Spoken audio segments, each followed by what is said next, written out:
সবাইকে আমন্ত্রণ জানাচ্ছি বিডি লাইভ 24 নিউজে।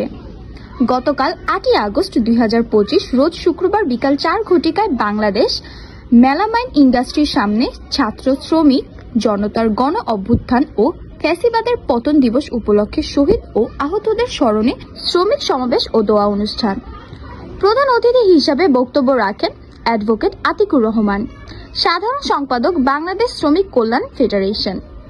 প্রধান বক্তা হিসাবে ছিলেন আনোয়ার হোসেন মোল্লা, সংসদ সদস্য প্রার্থী, নারায়ণগঞ্জ 01 রূপগঞ্জ।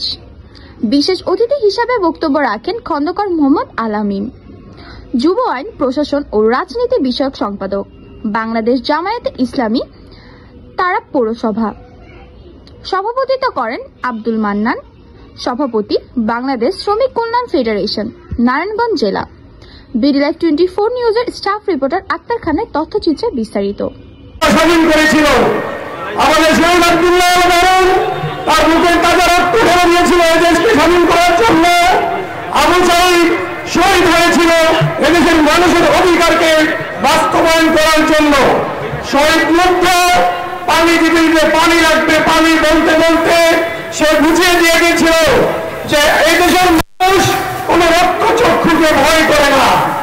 সম্মানিত বিক্ষুব্ধ জনতা, আমরা জানাতে চাই আজকে আমরা যারা এখন এদেশে বসবাস করছি, শহীদ আবু সাঈদ মুক্ত তাদের রক্তের বিনিময়ে আমাদের অর্জিত স্বাধীনতাকে আমরা ধরে রাখতে চাই।